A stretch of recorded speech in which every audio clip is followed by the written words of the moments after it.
Evangelho de Marcos, capítulo 5, versículo 1 ao 20. Jesus e os discípulos chegaram a outra margem do mar, à terra dos Gerazenos. Ao desembarcar logo, um homem possuído de um espírito imundo veio dos túmulos ao encontro de Jesus. Esse homem vivia nos túmulos e ninguém podia prendê-lo, porque tendo sido muitas vezes preso com correntes e cadeias, as cadeias foram quebradas por ele e as correntes foram despedaçadas e ninguém conseguia dominá-lo. Andava sempre de noite e de dia gritando por entre os túmulos e pelos montes, ferindo-se com pedras.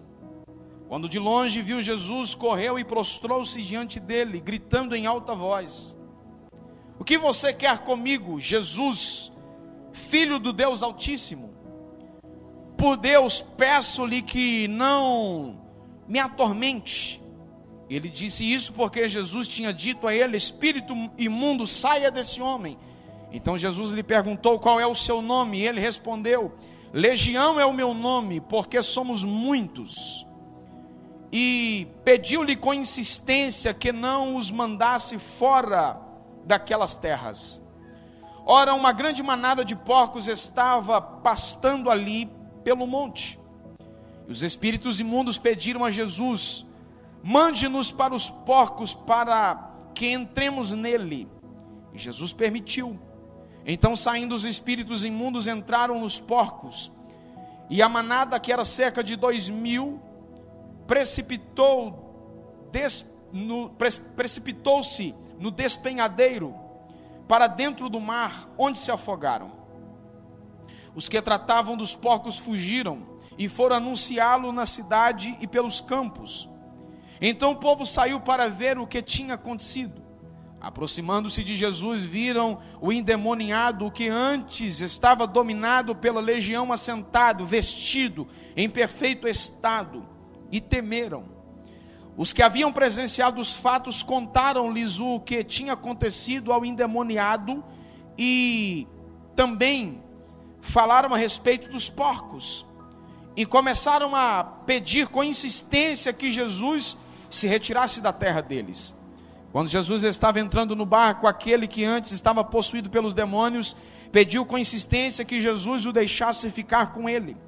Jesus, porém, não o permitiu, ao contrário, ordenou-lhe: "Vá para sua casa, para os seus parentes, e conte-lhes tudo o que o Senhor fez por você, e como teve compaixão de você."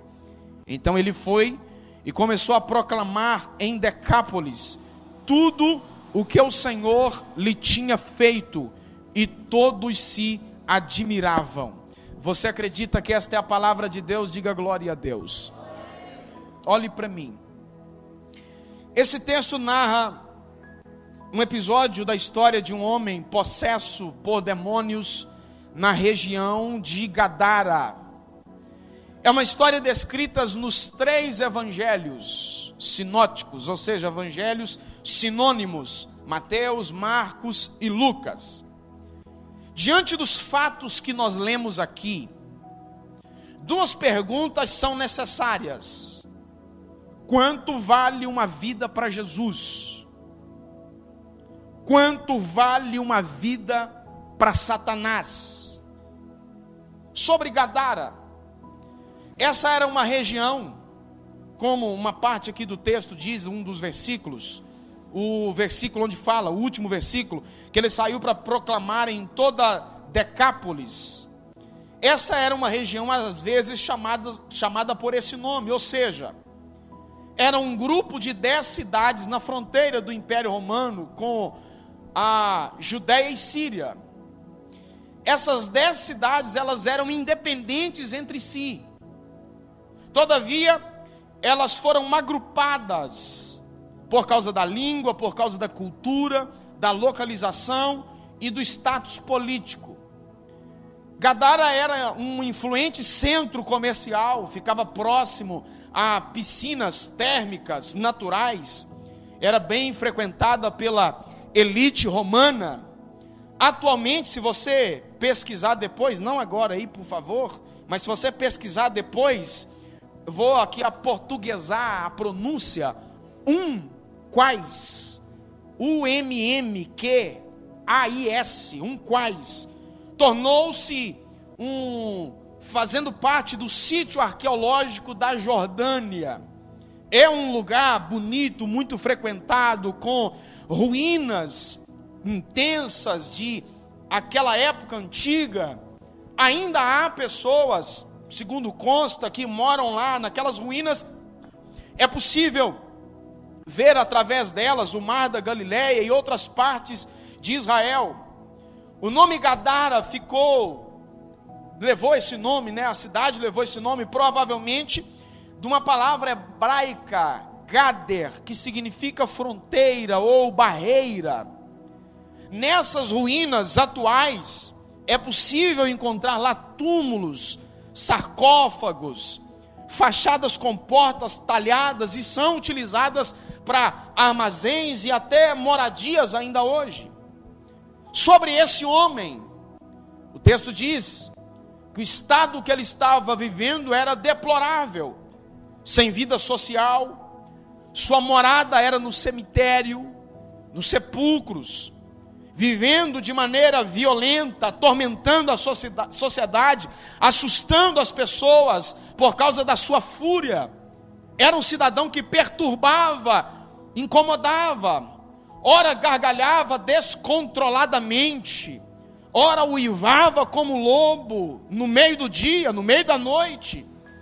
Podia ser ouvido a longas distâncias aquilo que ele fazia. O estado dele, sem roupa, maltrapilho, sujo. O gadareno dividia o território com os porcos, é que diz o texto. Versículo de número 5 que nós lemos. Noite e dia ele andava gritando e cortando-se com pedras entre os sepulcros e nas colinas. Ninguém sequer podia se aproximar do homem que quebrava cadeias e grilhões. De forma agressiva e violenta, aquele homem aterrorizava as pessoas daquela cidade. Vivia de maneira terrível, abaixo da margem da sociedade. Todos já haviam desistido dele. Quando acontecia de alguém prendê-lo em correntes, em cadeias, ele arrebentava tudo. Era uma força terrível, uma força espiritual maligna. Todos haviam abandonado. Aquela viagem, no entanto, de Jesus, foi uma viagem proposital. Jesus foi a uma terra estranha. Depois de um longo dia exaustivo de trabalho, se você apanhar os versos anteriores do capítulo de número 4, depois de enfrentar uma terrível tempestade, ele foi lá para salvar um homem que estava possuído por espíritos malignos. Apesar do seu estado de loucura e abandono, por certo, aquele homem tinha uma família. Aquele homem tinha alguém que chorava por ele. O seu estado era triste. O seu estado era terrível, deplorável. Constantemente a sua família, por certo, recebia más notícias. Eram interrogados pelos vizinhos. O que é que está acontecendo com fulano de tal? Como é que pode? Era tão perfeito o seu juízo, mas agora, olha como ele está. Talvez os seus parentes sentissem em algum momento até vergonha daquele que um dia fora sadio. Era um homem sem nome, o texto não diz o nome dele. Sem jeito, sem juízo, sem lugar. Sobre os porcos. Os porcos não são apropriados para o consumo entre os judeus, por orientação da lei.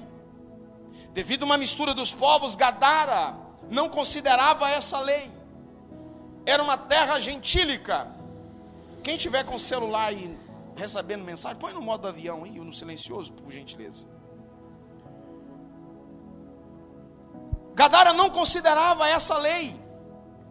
Desse modo, os porcos eram produtos da economia local. A verdade é que os habitantes da cidade estavam tão ocupados e preocupados com a grana, com o dinheiro, que não estavam preocupados com aquilo que a lei dizia. Agora escute isso aqui. Essa questão dos porcos era uma lei cerimonial da antiga aliança, que juntamente com outras leis cerimoniais, como a guarda do as festas, por exemplo, festa do tabernáculo, festa de Pentecostes, festa da Páscoa, eram, juntamente com outras ainda, ordenanças cerimoniais para os israelitas. Essas ordenanças eram de exclusividade para os israelitas na antiga aliança. Isso aqui não tem nada a ver com a nova aliança, isso tem nada a ver com o Novo Testamento. Mas enfim, a influência dos cultos romanos certamente havia atingido o território de Gadara. E agora eles participavam de rituais, inclusive rituais pagãos. O paganismo e toda sorte de impureza havia se instalado naquela cidade. Quem me ouve diz amém. E por ocasião da visita de Jesus, uma manada de porcos pastava no monte aos arredores da cidade de Gadara. O texto diz que aquele homem estava entre os porcos, possuído por demônios. Quando Jesus perguntou qual era o espírito que possuía aquele homem, preste atenção. Respondeu o espírito: Legião é o meu nome, porque somos muitos.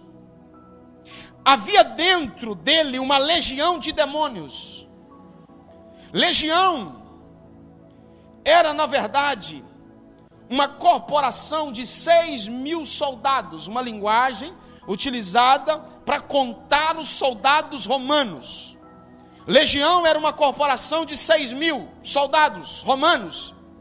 Nada causava mais espanto, terror e medo quanto uma legião romana. Era um exército de invasão cruel, possuído por um poder de destruição terrível. A legião romana era composta de infantaria e cavalaria. Numa legião de soldados havia flecheiros, estrategistas, combatentes, incendiários, aqueles que lutavam com espadas. Por onde chegava uma legião, ficava o rastro de destruição e morte para trás. Uma legião romana era irresistível. Onde ela chegava, ela destruía. Onde ela chegava, colocava os seus inimigos para correr. Aonde ela chegava, a cidade era assaltada, dominada, seus habitantes arrastados como súditos e escravos. Uma legião era a mais poderosa máquina de guerra daquele tempo. A legião romana, ela formava um braço forte com a qual Roma havia subjugado o mundo inteiro. Assim é o poder diabólico que dominava aquele homem, que dominava aquele pobre ser humano. Havia um poder de destruição fora do comum, sobrenatural, que dava a ele forças extravagantes, correntes, cadeias, algemas, não conseguia segurá-lo. Juízo perfeito havia ido embora. Ele estava à mercê dessa legião de demônios. É uma quantidade assustadora de demônios. Havia um poder terrível que havia transformado aquele homem e a vida dele em um caos. Aquele homem vivia um verdadeiro inferno. Você pode pensar, uma quantidade enorme de demônios dessa, possuir apenas um corpo. Como seria a vida daquele homem se não fosse essa possessão? Qual seria o seu ofício? O que é que ele fazia da vida? Como chegou a esse estado? Deparamos com tantos outros como esse gadareno diariamente. Pessoas que não percebem a vida com seus próprios olhos, a não ser através dos grilhões do inferno. Pessoas que estão oprimidas. Perceba que existe uma diferença no mundo espiritual entre opressão e possessão. A opressão, o indivíduo, ele é perturbado. ele é perseguido, ele tem muitas vezes a sua vontade, as suas atitudes influenciada por demônios. Essa é a opressão. Mas existe a possessão. A possessão, o demônio realmente habita no indivíduo. Já houve casos de orar para pessoas assim, e depois da oração a pessoa ficar, pelo menos naquele momento, livre, e ela dizer: olha, eu senti como que se saísse um peso das minhas costas. É assim. O demônio aloja exatamente nas costas do indivíduo, como se fosse sanguessugas, e gera peso, peso espiritual, peso de morte. E quando o indivíduo é liberto daqueles espíritos, ele sente mesmo essa espécie de alívio, porque os demônios de fato fazem do indivíduo uma espécie de cavalo. Há tantas pessoas assim. Pessoas no primeiro caso, como eu disse, de opressão, e pessoas no segundo caso de possessão. Na possessão, quando o espírito maligno está manifesto, porque às vezes, nem sempre às vezes ele está manifesto, mas ele está lá. Ele está aqui numa linguagem para você entender, como se estivesse adormecido, mas o indivíduo está sentindo o peso, está caminhando com aquilo nas costas, com aquilo no seu corpo. E quando ele está manifesto, o indivíduo perde os sentidos. Na opressão, o indivíduo, ele sabe, ele tem noção de tudo, ele está consciente. O demônio não mora nele, mas muitas das suas ações estão sendo monitoradas, perturbadas por espíritos malignos. Muitos estão desse jeito, agora, nesse momento, em hospitais psiquiátricos, por exemplo, nas ruas como mendigos, loucos, bandidos, viciados, oprimidos. Muitos estão por aí jogados nos sepulcros da vida, sofrendo, marginalizados, zombados e esquecidos. Na verdade, são lembrados apenas quando perturbam a sociedade de alguma maneira, de alguma forma. Aquela legião de demônios não queria deixar o homem, nem a cidade de Gadara. Os demônios queriam completar a sua missão, encerrá-los em prisões espirituais, era atrapalhar os seus planos. E aí olha o versículo 7 e 10, e clamando com grande voz, disse: que tenho eu contigo, Jesus, filho do Altíssimo, conjuro-te por Deus, que não me atormentes, que tenho eu contigo. O que você está fazendo que eu não tenho nada com você? É mais ou menos assim. Já houve casos, eu já tive e tenho ainda experiências, muitas experiências desse aspecto de possessão demoníaca e trabalhos para que a pessoa fique livre disso. Já houve casos, por exemplo, de demônios falar na boca da pessoa que eu estava orando, olhar para mim e dizer: olha, eu não gosto de você. Eu falei: não é novidade, ainda bem, porque eu ia ficar assustado se você dissesse que gostava de mim. Agora, não gostar não é novidade, eu sei. Que tenho eu contigo?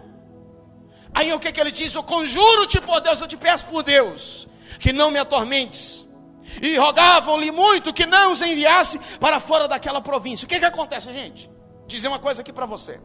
Isso não é para você se assustar, não é para você sair daqui atemorizado. A palavra de Deus diz o seguinte: que o diabo anda ao nosso derredor rugindo como um leão, procurando a quem possa tragar. Mas ao nosso redor, derredor é um pouco mais distante, ao redor é bem pertinho. Ao nosso redor habita o anjo do Senhor para nos guardar e nos livrar de todo mal. Mas a palavra de Deus nos diz também: resisti, pois, ao diabo, e ele fugirá de vós. Resista. Resista. Te dá aqui uma palavra de Deus para a sua vida. Não estou aqui com uma medida para medir vida espiritual de ninguém, mas o crente mais fraco que me ouve aqui nessa noite, na presença de Deus, ele é mais forte do que o inferno inteiro. Então fique em paz. Mas o inferno trabalha organizadamente. Os demônios, tem classes de demônios que trabalham em áreas distintas. E eles trabalham organizadamente em comissões. quando eles não cumprem as missões, eles são castigados. Eles são reprimidos e oprimidos por isso. E é por isso que ele diz para Jesus: olha, não me mande embora daqui, eu preciso cumprir minha missão, porque eu não quero ser castigado. Quem correu ao encontro de Jesus? Foi o homem gadareno ou a legião? Pelo que eu disse aqui há instantes atrás, um homem naquele estado de possessão não tem vontade própria. Todavia, os demônios reconheceram a Jesus imediatamente. Porque nele, Jesus, está a fonte de toda a autoridade no mundo espiritual. Ele declarou aos seus discípulos que em seu nome os demônios seriam expulsos ou expelidos, como algumas traduções dizem. É no nome dele que reside todo o poder. É no nome desse que atravessou o mar da Galileia, desembarcou em Gadara para mudar o destino de muitas pessoas naquele lugar. A princípio ele mudou o destino apenas de um homem, mas o que aquele homem fez a partir dali mudou também o destino daquele lugar. Jesus fez um alto investimento na vida daquele homem. Jesus enfrentou a fúria do mar, depois a fúria desse homem possesso. Jesus saiu de um mar agitado para um homem agitado.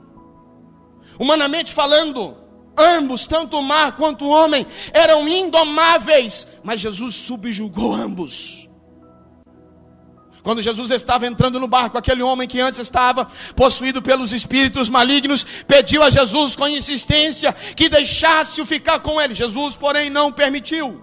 Ao contrário, ordenou aquele homem: vá para sua casa, para os seus parentes, conte-lhes tudo o que o Senhor fez por você, como teve compaixão de você. Então ele foi e começou a proclamar em Decápolis, ou seja, nas 10 cidades, tudo que Jesus havia feito, e todos que ouviram isso ficavam admirados. Versículos 18, 19 e 20 que eu acabo de citar.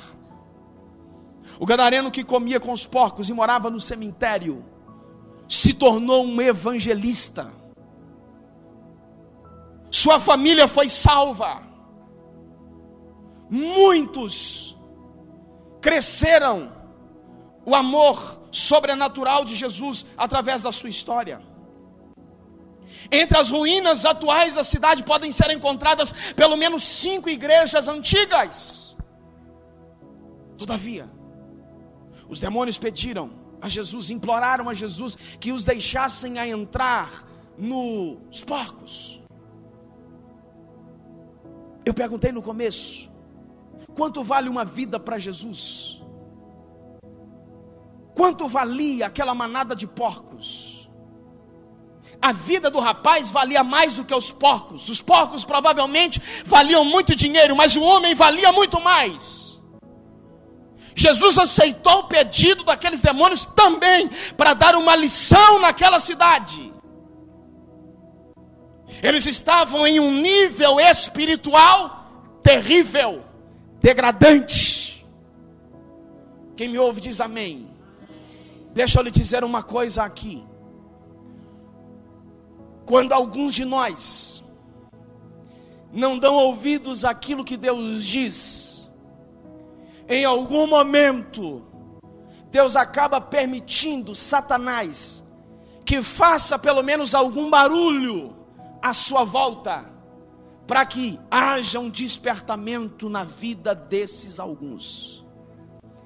Falando aqui em outras palavras, não é para te assustar, mas deixa eu lhe dizer, quando alguns insistem em não ouvir a voz de Deus para gerar temor, acaba ouvindo algum rugido de Satanás e geram temor.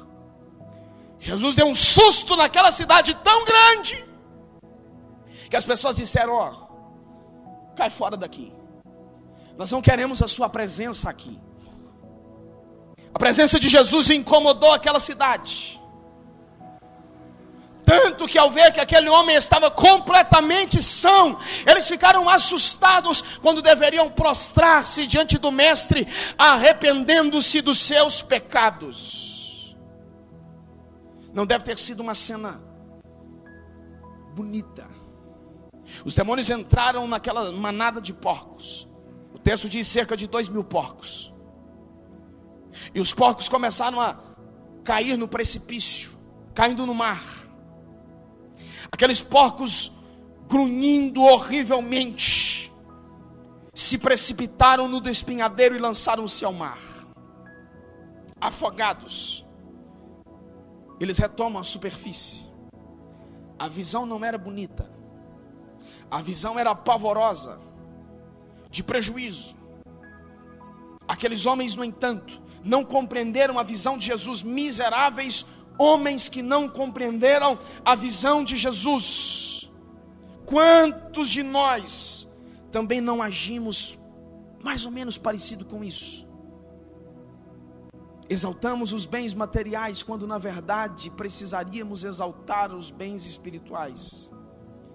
Olha essa frase: a prosperidade, ela se torna nociva quando desrespeita os princípios de Deus. Quando a prosperidade anestesia o coração do homem em relação a Deus e ao seu semelhante, ela se torna prejudicial.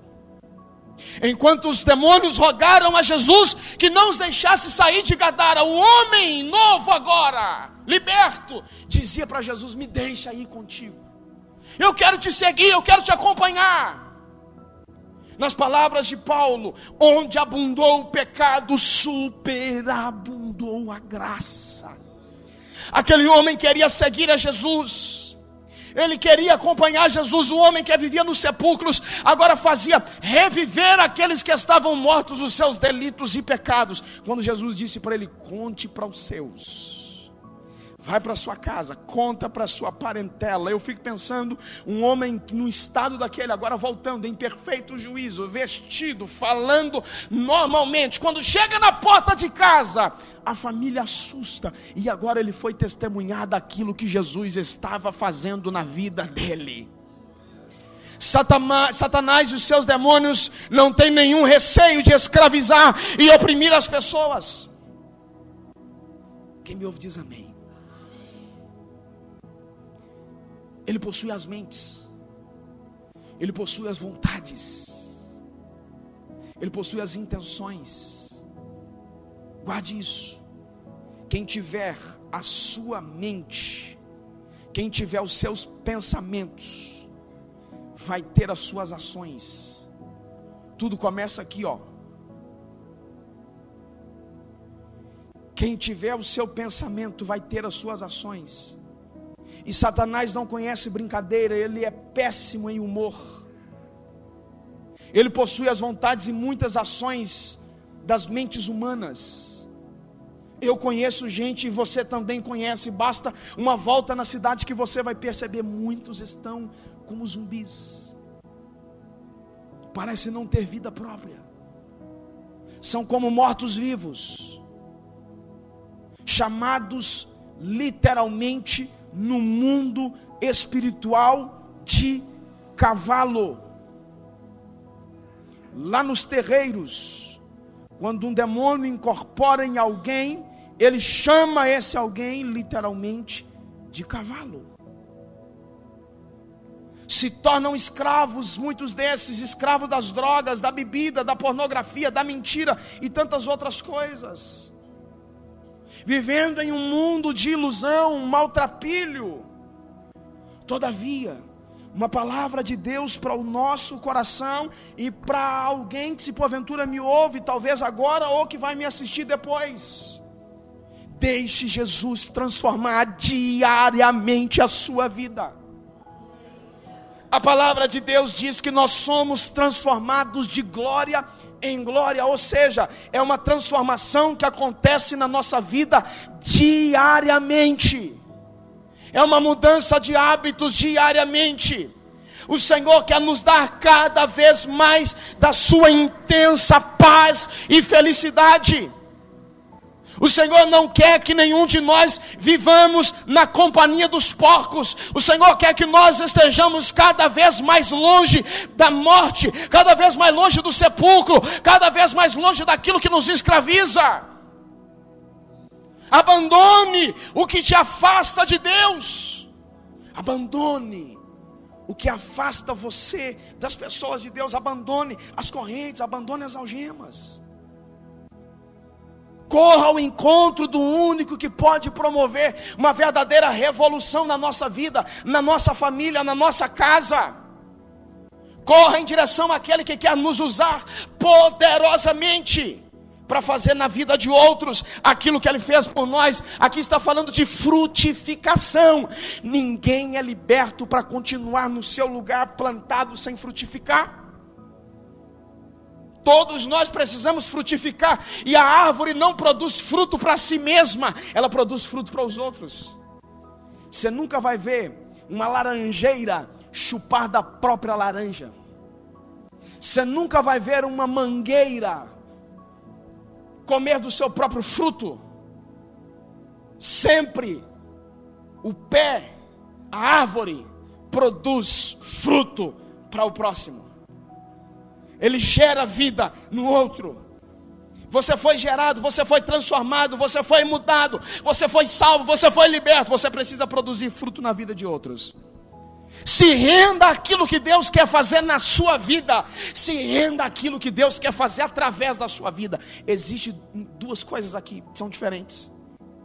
Deus quer fazer na nossa vida e Ele tem feito na nossa vida. E Ele quer fazer através da nossa vida. Na nossa vida tem a ver conosco mesmo. Através da nossa vida tem a ver em nos usar para o outro. Em nos fazer frutificar para o outro. Não seja resistente ao que Ele deseja promover na sua vida. Nas palavras de Jesus: eu vim para que tenham vida e a tenham em abundância. Dá para ficar de pé comigo, por favor?